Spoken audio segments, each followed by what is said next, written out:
Hey, Bill. Welcome to the show. How are you doing? All right, we're doing it on Jitsi. Jitsy's actually been a really great open source place to do these types of recordings.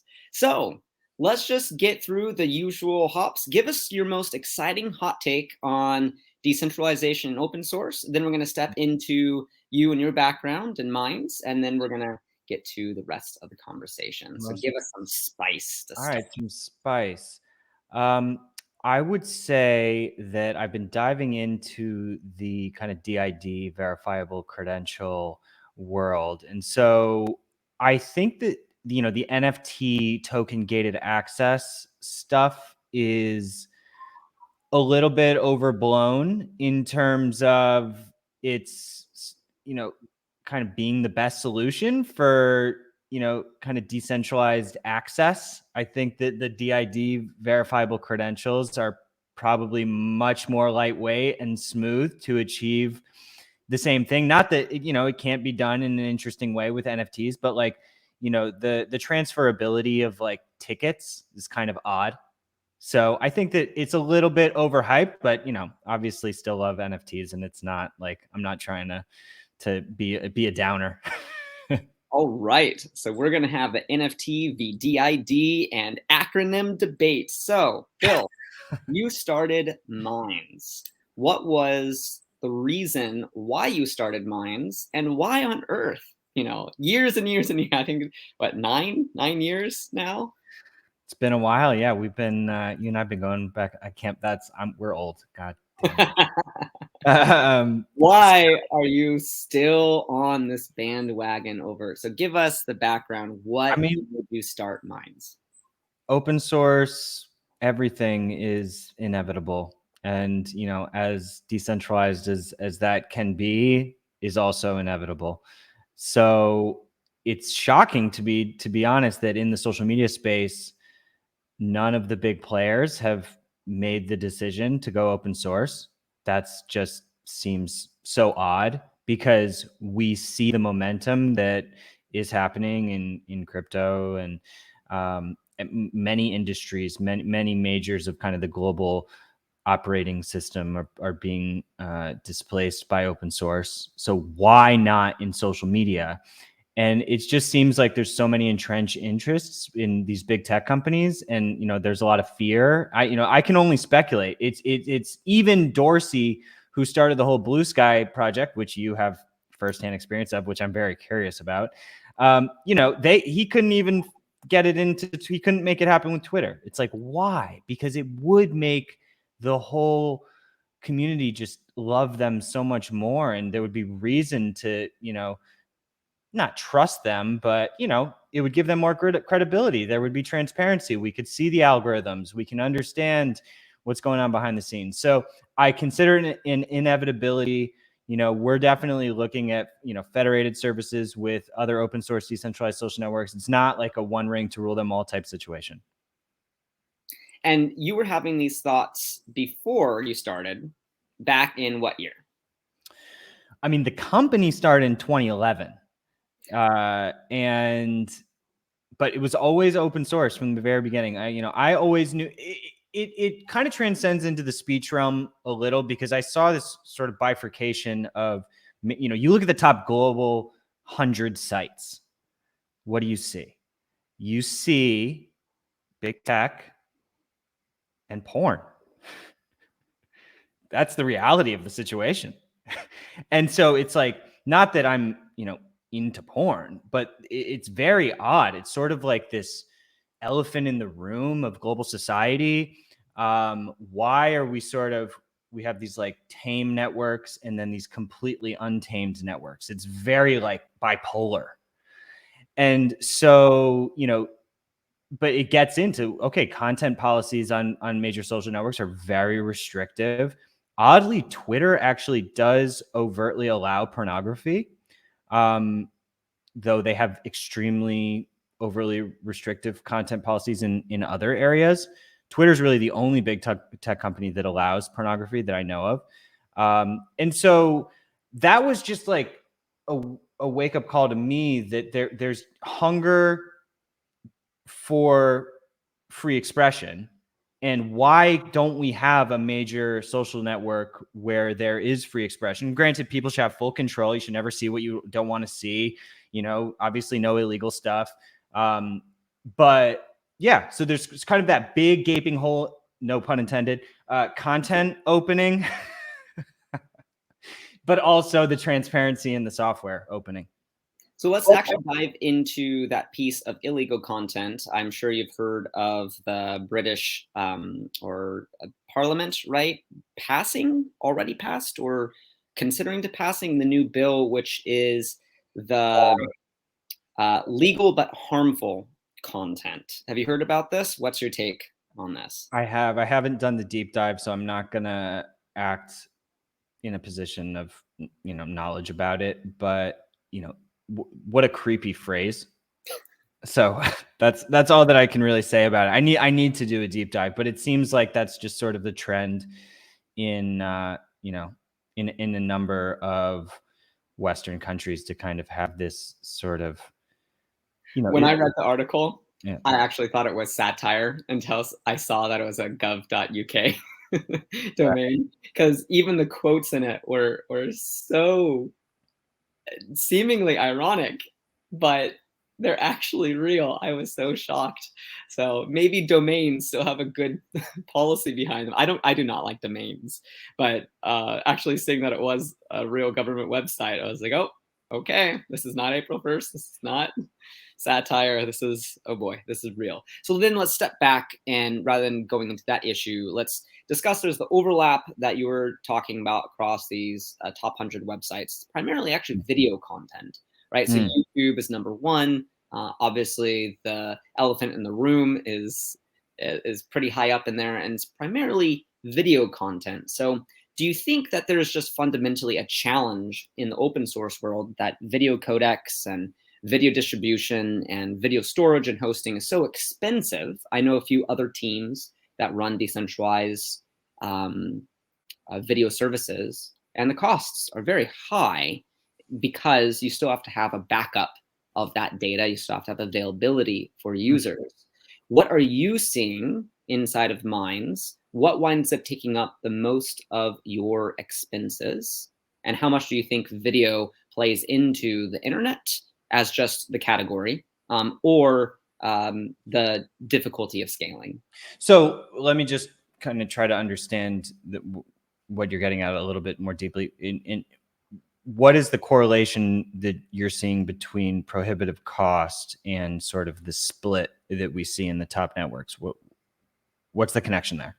I'm just asking that question itself is, do you need a for-profit monetizable company in order to actually bulk up the servers that send out video content, whether that be porn or whether that be cat videos?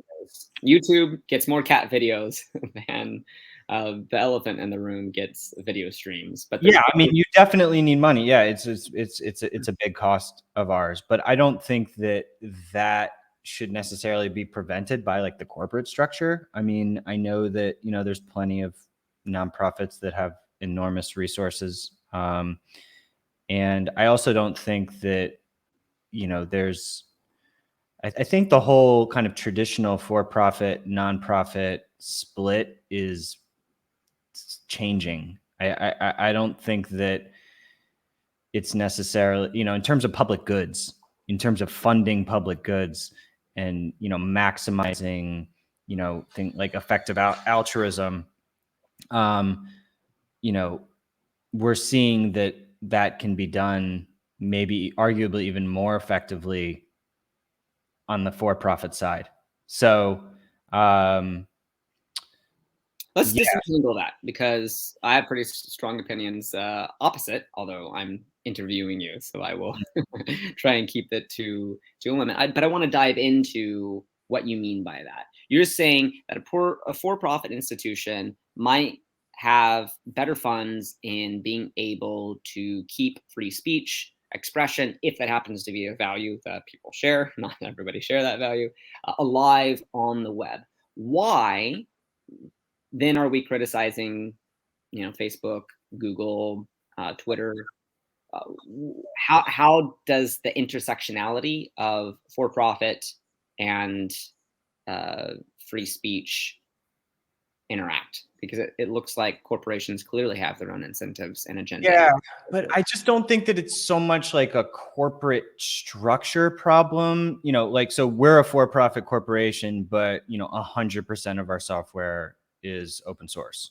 So that is obviously distinct from big tech, who they only open source like backend tools, and most of their code is not open source. And so I almost feel like there's a different type of entity, which is more like a hybrid, which is sort of like an open source for profit. It's almost like that's a thing in itself, which I think needs to be distinguished.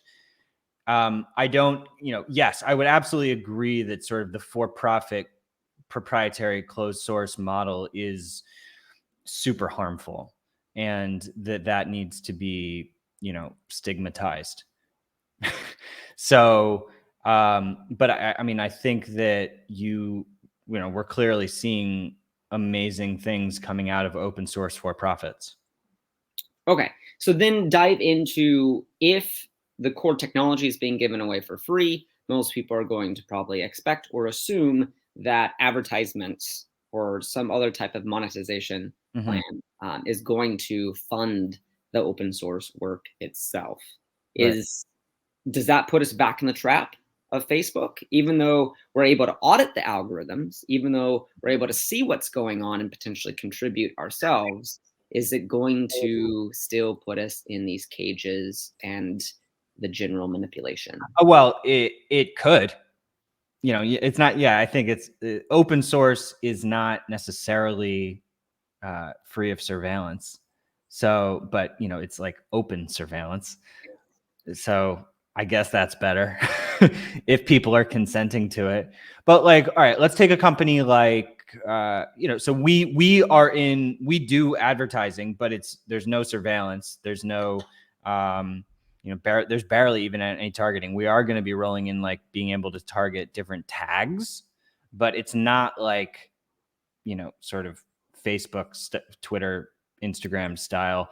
Now, but you also look at a company like Brave. I think they're a good example because they're doing advertising. They're trying to do advertising in an ethical way, in an open source way, and they're having a big impact. So let's break down both of those categories, because there's quite a bit of content right there. So I'm going to play devil's advocate, of course, and make things interesting, hopefully spicy. Facebook and Zuckerberg are going to make the exact same argument. They're not giving their advertisers access to users directly, because then Facebook would lose its infinite resellability of advertised matching. So I'm Mark Zuckerberg, and we just do matching algorithms. We don't let advertisers actually see your content. And that was definitely not a Mark Zuckerberg accent. But it seems like you're making the same argument. And why does Facebook not get away with it? Why do we get to almost have a misinformation that Facebook is selling our data out to advertisers, when in reality that would actually lose their gold stockpile? Well, okay. So Facebook still has these deep psychographic profiles on people, which, maybe they're not sharing with advertisers, but they are sharing with the NSA. So even just having that data, regardless of, sharing it, not sharing it with certain advertisers, I think that that's still something that you want to kind of minimize. Like, we don't require any personal information, obviously. And so I think that matters. Would you agree? Yes, I do agree. We're going to step into this one deeper for the sake of the audience, because they may not be aware of all these kind of technicalities and nuances, which is any public data that you wind up having on Facebook or Twitter, or I assume there are public posts on Minds that I've seen without having to be logged in, can be scraped by the NSA or any agency. And from those public posts that people tweet out or whatnot, there are pretty simple psychological assessment scales to develop a profile on individuals. Even just doing a Google search for a particular person will pull up quite a bit of information. Yep. So, how honest do we as open source purveyors need to be in this conversation that, um, right, we can lodge a criticism that maybe Facebook is retaining the data, but they are creating these models, and A, they're not auditable. We're not able to see what those models are. Or B, uh, potentially they're sharing them with the NSA, but any rogue actor, Russia, China, the United States, is capable of developing these models anyways, just off of public data. Much shallower Okay. models. I mean, not even really comparable, but I mean, it's still, yeah, there's still open models that they could scrape. So Is look, that a threat? Or should we all be using something like Signal that's end-to-end encrypted? Where is the line between privacy yeah, and being public and that's, transparent crossover? I mean, it's a paradox, right? So transparency and privacy are values that I think a lot of us deeply care about. But then, like, look at what we're doing right now. We're having a very public conversation where, there's probably people who are literally streaming like a significant portion of their life at this point. There's a lot of creators who it's like probably 20% of their whole life is streamed. And that's just a crazy evolution of our species, and it's not going to slow down. I think transparency is sort of accelerated with the evolution of technology. It's easier to broadcast what we're doing, and there are benefits of that and there are consequences of that. So I don't think that I think we deserve to know when we're broadcasting, what we're broadcasting, and just, in the different contexts, because the way that we think and the way that we communicate is impacted when we, have a true sense that, we're having a private conversation versus having a public conversation.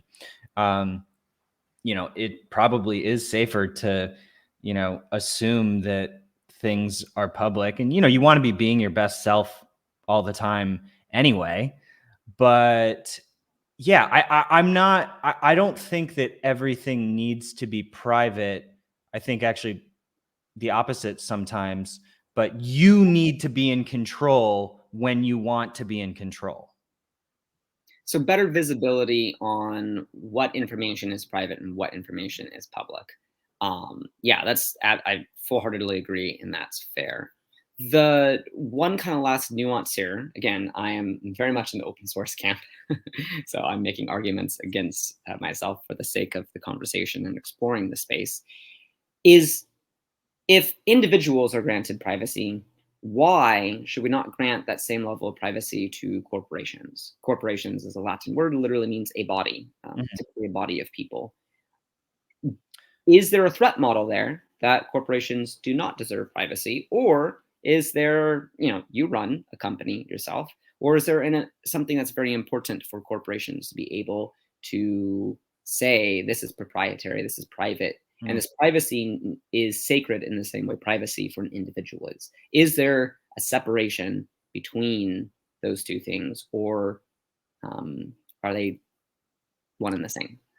Yeah. So, I don't believe that all information needs to be public. But and there's also big difference between, when a company is housing data on users versus, the source code of the applications that the users are interacting with.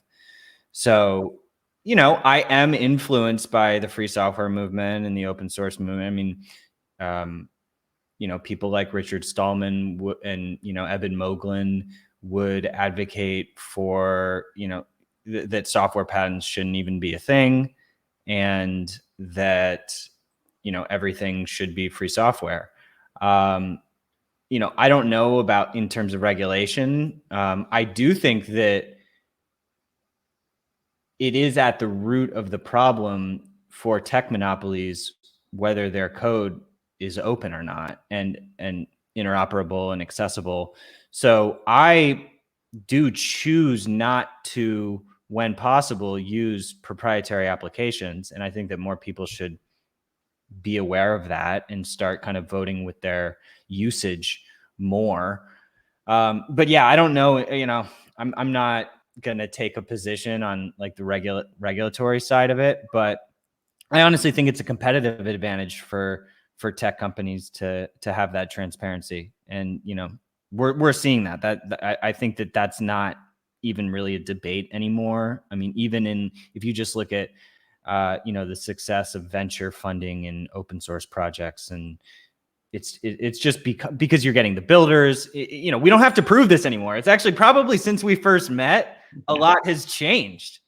Would you agree, like in terms of the scale of the movement in general? I think it was pretty well established even back, oh goodness, that was probably 7 years ago. But it's only increased since then. However, you've had a large overturn in the dysfunction of politics that has brought a lot of these things to light. So I feel like we kind of went pretty deep into several of the questions and the devil advocatism of the interaction behind companies and whether their policies should be open or not. And now I want to kind of rewind back up the stack to an earlier part of the conversation. And at this point, of course, say, is there anything further you want to discuss on that branch we went down? And is there anything you'd prefer to jump into next? I would want to say one other thing about advertising, which is that I do think a lot of people are starting to think that advertising is like just inherently evil, and for, somewhat good reason, because, you see an ad on your phone for something you were talking about 5 minutes ago and no one knows why that's happening. And, big tech says that they're not listening, but who the hell knows? They won't tell us. But I think advertising is just promotion. People want promotion. Everyone's a creator now. Everyone's trying to be heard. Everyone wants to boost their voice. They want more views. They want to be heard. And I think that that's a real primal desire that's real and valid.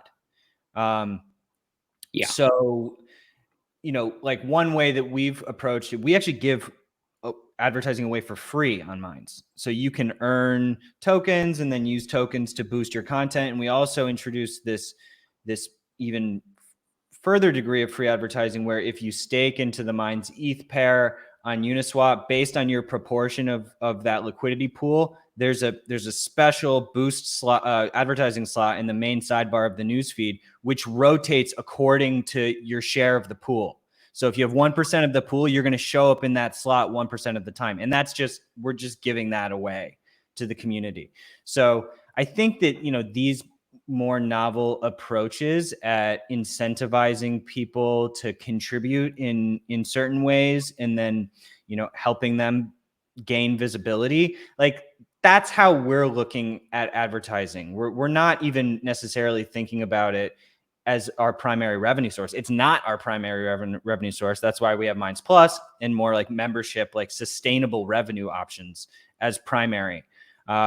So that's the last thing I would say about that. But then, no worries. That's actually that other branch we did not go into yet, where you mentioned Brave from an advertising standpoint. Okay, yeah. That's two categories there, which is what advertising is. Is it this instinctive thing that people naturally want? And also the privacy preserving aspect. That's going to easily fill up the remaining 40 minutes that we have left on the call. So is it okay if we dive into both of those categories respectively? Because I think there's a lot of really interesting nuance that is useful for people to hear and understand that you were already calling out. Or is there going to be a third separate category you want to discuss?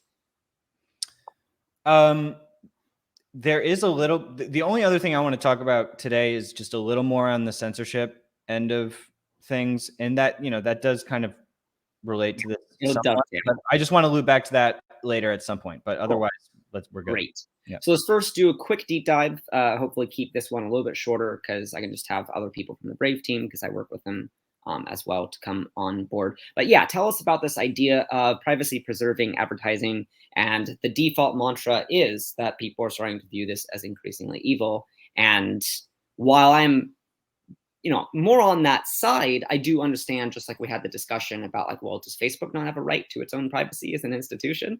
Or ought they open source their code if we have a right to have proprietary information and have privacy versus public data? Same thing here, right? Advertising has a bad rep for good reasons. I don't really like advertising as a model, but is it inherently, intrinsically evil, as you posed? And you're stating that maybe there's an option out of this dark forest of advertising. What is that? Yeah, it's just, are there ways to, I mean, you have a company, you're trying to get promotion in various ways, I would imagine. I mean, so like when you use the word promotion, it also feels different too. It's like, it's not, okay, it's promotion now. Maybe it doesn't feel as evil.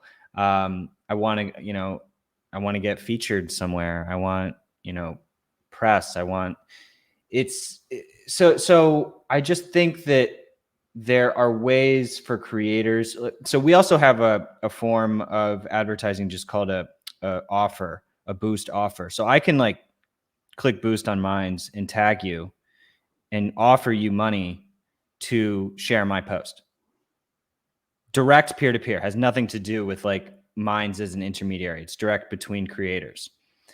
That is much more, I think, where we're headed long term, where creators are directly advertising with the brands and influencers or whoever that they want to deal with, because they know that I am interested in that person's audience and I feel like it's relevant to me. Why do we need this whole middle apparatus?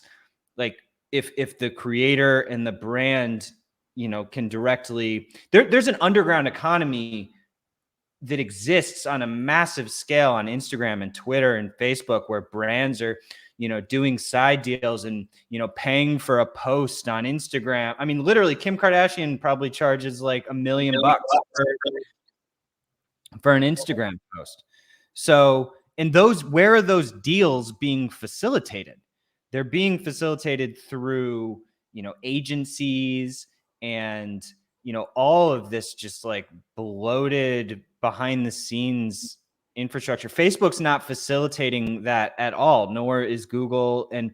But imagine if there was a feature on Instagram or Twitter similar to what we have, where you could just ping a channel and say, hey, here's an offer. I want you to share this post, and they can accept it or reject it, and no harm done. Either way, it would be very transparent to the reader that it was a promotion, and you don't need surveillance. It's literally sharing a post. If there was a transparent platform, and it seems like you already have one, and that started to get adoption by much, much, much larger institutions, do you think another second layer of a black market would form? Or do you think I don't mean black market in a negative way, but I just mean this underground market that you're talking about that's happening over DMs and stuff?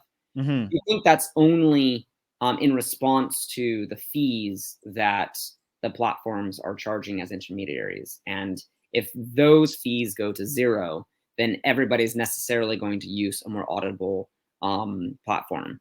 But then the question after that is going to be, well, government propaganda oftentimes doesn't want people to know that they're the ones behind the source of these things, whether it's the transparency is almost adversarial to the propaganda they're trying to disseminate. So what's your take on both those categories? Yeah. The results obviously are what matter to the advertiser, but I don't think that like the influencer economy is cheaper necessarily than like advertising directly through Instagram.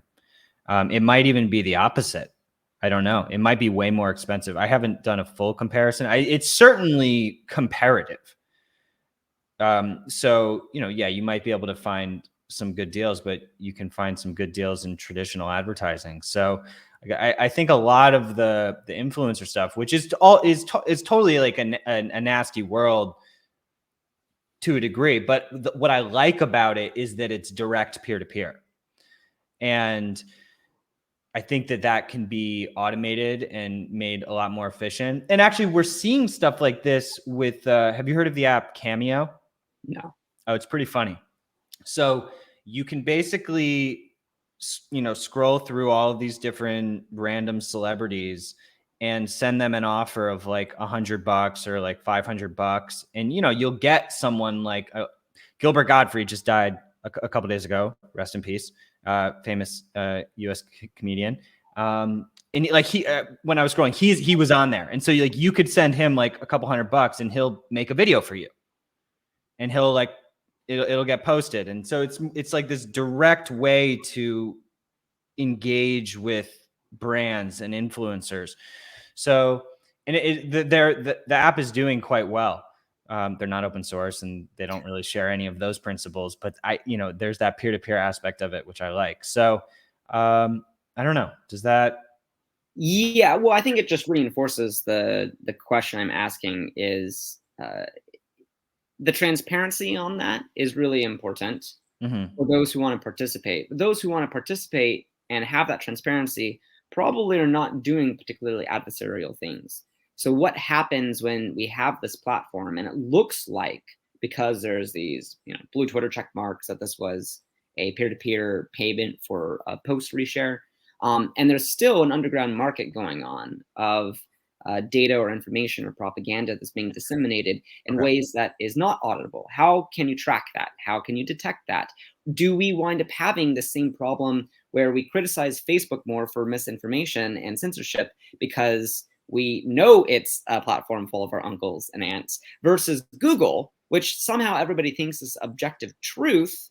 Right. And then when they manipulate the feed, we just eat it as being like, oh, well, that's the way reality should be. We don't even notice it because we're primed to think Google is giving us objective results, while at Facebook, we're primed to think our aunt is giving us results. And then as a result, we complain more here because it's more present of mind. How do you prevent, or is there no reason to prevent? What are the secondary layers or impacts or effects that could unfold by having the transparency? Is there still going to be a dark propaganda market that tries to undermine that?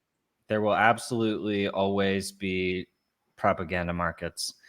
And I think that it's fascinating what you're saying about how, depending on the context, if you're in Google search results, people aren't complaining about misinformation nearly as much as they are, on a social media feed. And it's literally, they're both feeds. But for some reason, Google search gets this free pass, and that's their brilliant social engineering. Who knows? But look, with misinformation, we need to educate people about how to process information. I mean, acting like we're going to have some technological, there are tools that we can use to detect and give scores on content, and if it's correlated with certain propaganda outlets, or if more decentralized fact checking tools, so that you can kind of get consensus on the debate on different topics or headlines. There's some cool apps that are working on this. There's this one app called ground.news that does basically like bias scores, comparing headlines, and sort of, they have some ML that is measuring how right-wing versus left-wing media sites are covering certain topics. And I think like surfacing that kind of bias in social media, that's valuable. Unfortunately, they won't open source their backend. I've talked to them. Thank you for marching the torch of. I have to, man. I'm so like tired of it. It's even especially in crypto, I see there's all these like great projects that I see with like a really cool idea, and I'm just like, I can't talk to you. It's literally not worth my time, because I'm just not gonna deal with closed source stuff. But yeah, so I want to begin at this bias leaning. Is your hypothesis here, if I can extract from what you're saying, that a biased source is not going to become an outlet for the propaganda of their enemy? And you can almost use bias as a mechanism to determine where propaganda is flowing from, because that bias is going to, is there any way, I'm trying to think of a way to break that model. Would you say that's potentially an interesting kind of summary of your argument here? That bias represents the propaganda, an indication to a propaganda source. And if we know a particular outlet is biased, they're unlikely to run propaganda from an agenda that is opposite of their bias. Yeah, that seems like a good hypothesis. But I just think this phrase misinformation has gone wild over the last couple of years. And, where was it a decade ago? Like, it's just this word that is being used to justify censorship. And, there's definitely, we have to be very careful about being manipulated by information, and we need to learn how to fact check ourselves. But like expecting our feeds to like tell us what is real, that just seems super dangerous. Like, we need to invert the whole conversation. Like, stop expecting apps to tell you what is real. Stop believing what you are reading in your feed. Process the information, let it flow by, and do yourself a favor and follow a diverse array of sources. I personally follow many places that I completely disagree with just because I want to know what they're saying. And a lot of people don't do that. So keep your friends close, keep your enemies closer. Yeah. And And intel on their agenda. Well, like the misinformation word has just been used to ban so much content that, regardless of if there's suspicions that it's, true or false, like, when did false information become something that was inappropriate for public consumption? The point in which a populace was radicalized on emotion rather than on rationality. And that's the tipping point in which society's been fragmented. At least that's my argument. And that fragmentation was very specifically divided as a result of figuring out the personalization of each person and then knowing how to segment them against their opposition in a way that would emotionally trigger them. So yeah, one tool we put a fair amount of energy into in the last year was this kind of build your own algorithm tool, where we ask at the top of your newsfeed, we're asking these questions like, how do you want to see opinions, different from your own? And there's sort of this slider where you can control it. And there's also this cool app developed at MIT called I think it's called Just the News. I'll find the name in a minute, but they do a very similar thing. And it's the same spirit that Ground News is coming at this from. Like, let's just have control over, our echo chamber. Let's see the value in engaging with ideas that are different from our own. You don't need to have a panic attack if you see something offensive on a social network. Like, seriously, we need to learn how to not have panic attacks. And actually, the evidence shows that engaging with controversial people is the only way to even de-radicalize them. Yes. Anyway. So, and that's what Daryl Davis teaches us. That's why we partner with Daryl. And that's just what all the data shows. So this is the issue. Big tech doesn't have any empirical justification for their policies that's proving that it's like depolarizing the world or resulting in any sort of de-radicalization. And this is my challenge to them, which I'm hopefully going to be getting some responses over the next couple of years. I mean, I'm going to be really confronting them about it and trying to get them to publish the research justifying their processes and their policies. It's a great point, and also really cool in terms of having that slider and stuff. So imagine Elon Musk descends from the heavens, the clouds part, and he lands in front of you and says, "Oh, Bill, my anointed one, I here have Parag, CEO and previous CTO of Twitter, and we have fallen in love with this slider on Minds. Come join us at Twitter and become engineering head to implement these algorithms. What do you do? Do you say, no, this is a proprietary company, I have a competing platform, and I want to keep this separate. You guys just steal my code and implement it. Or do you jump at the opportunity to say, I'm going to help with a blue sky initiative like thing? What is that narrative there if Elon Musk comes and says, dear Bill? Yeah, I mean, I would certainly engage in dialogue. And I, at this point, think that all progress is progress. And so if Twitter, it's sort of irrelevant to have a build your algorithm feature if you're not showing what the algorithm is. So it would be kind of silly for them to do that. But yeah, I am curious. Again, I don't know if we can get into that on this show, kind of your experience with Blue Sky and why you left. I mean, the general summary is that Jack from the very beginning was very clear this needed to not be owned by anyone, and that it's going to be open source. And I was, careful over the 2 years to understand that legal still has to get done. And I was trying to respect that while still promoting the values. But as soon as the legal entity was finalized, which was only a few months ago, internally, I found out that they would not be open. The team, which is potentially different than what Parag or Elon or what Jack might think, although Jack is on the board there.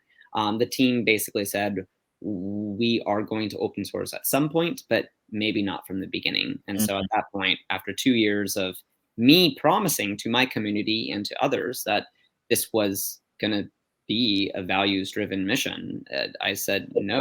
And of course, a lot of other protocol teams then jumped on the bandwagon with me to say, we need to hold a Blue Sky now accountable to actually doing what we promised. So hopefully they'll switch back soon. But that's pretty much the whole story right there.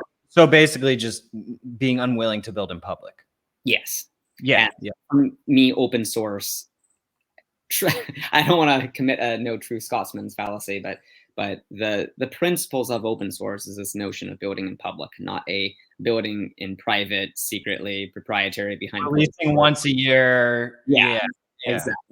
But it's interesting because that is a fundamentally different values take. And I think a really good example to point to, I don't want to assume I'm in the superior position, even though I do think it's the correct.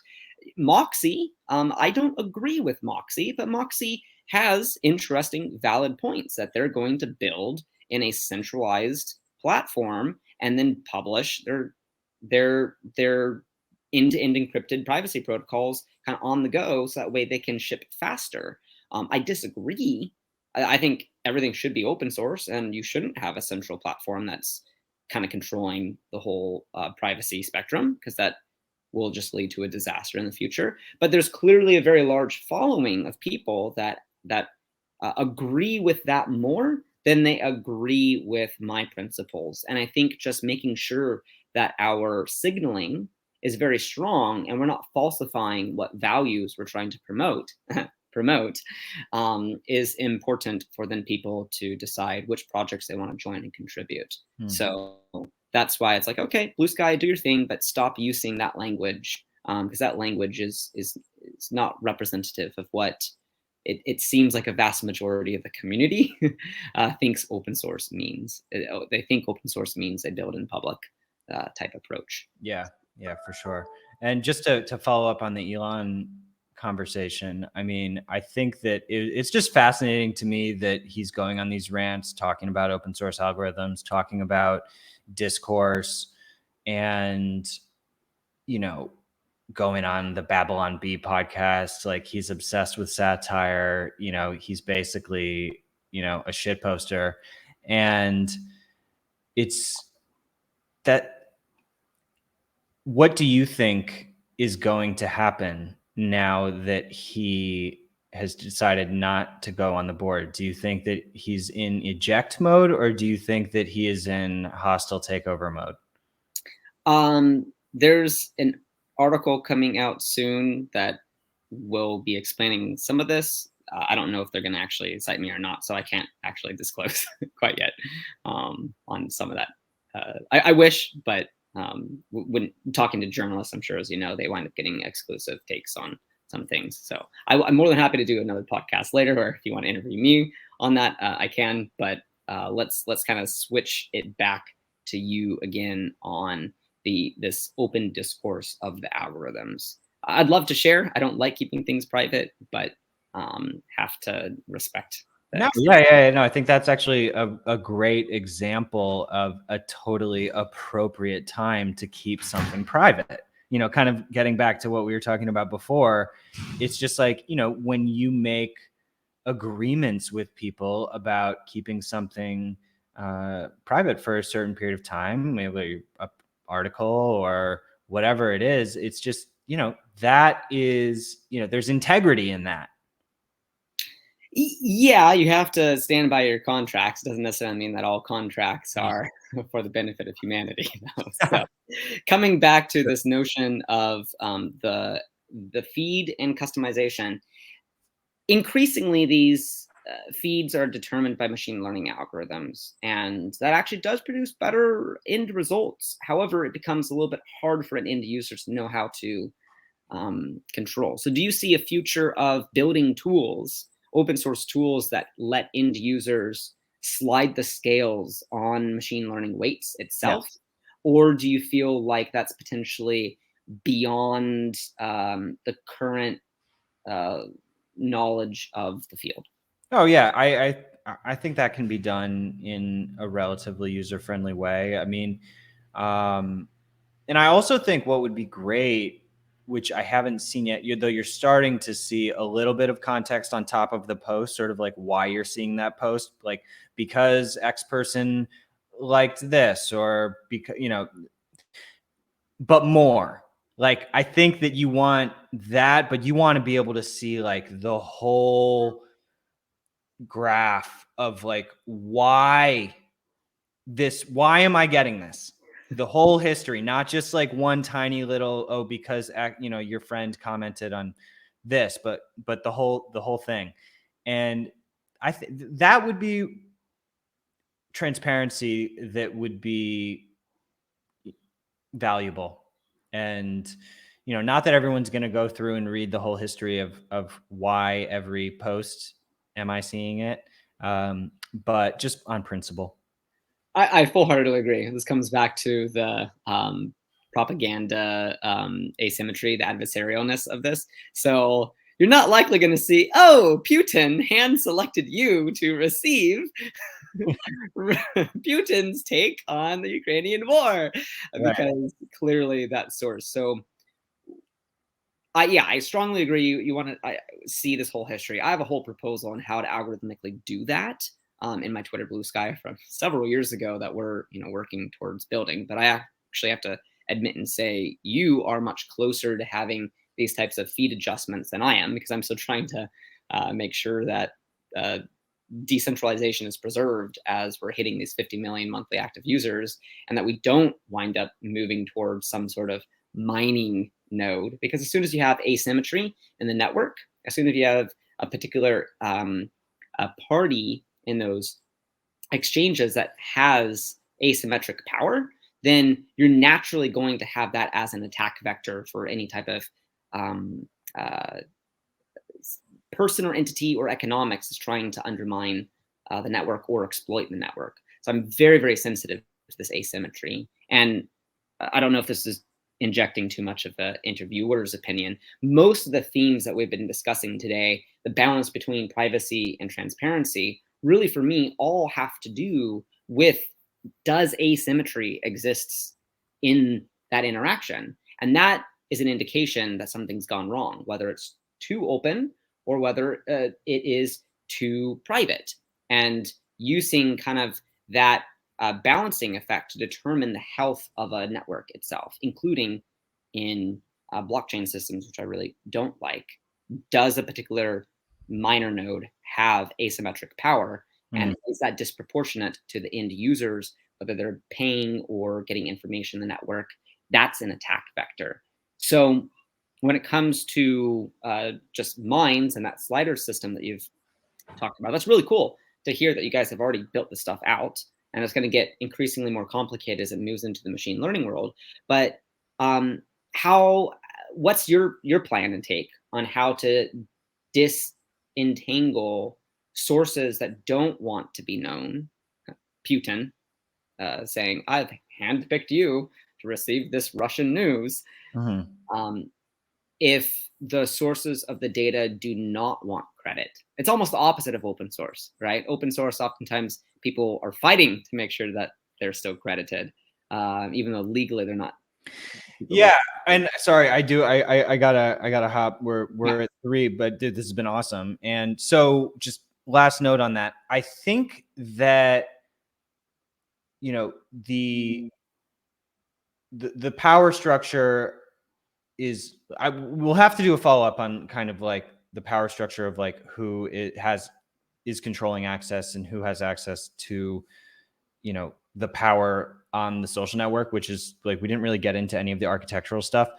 But I think that like a lot of the misinformation stuff, like am I seeing Putin propaganda right now, I think it's a distraction in a Hmm. large in a large way. I Hmm. think that propaganda is a problem, but you know we can educate people to be able to consume propaganda.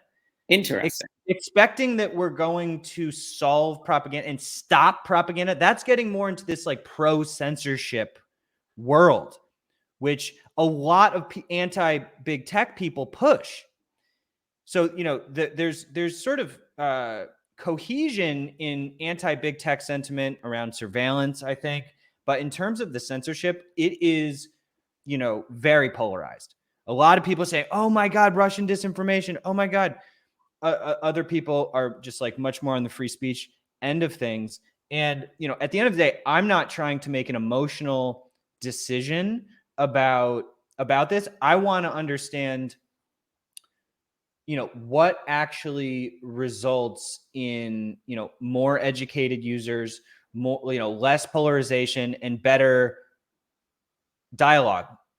That's So a yeah. really fascinating, juicy piece to end on to keep people hanging in their seats for the next show. So Yeah, man, let's keep talking. I would love to. It's been a while. Thank you so much for having me on. And yeah, excellent insight. That really fantastic breakdown right there. Super juicy. Thanks so much, Bill, for coming on. Have cheers, Mark. Bye. a good one.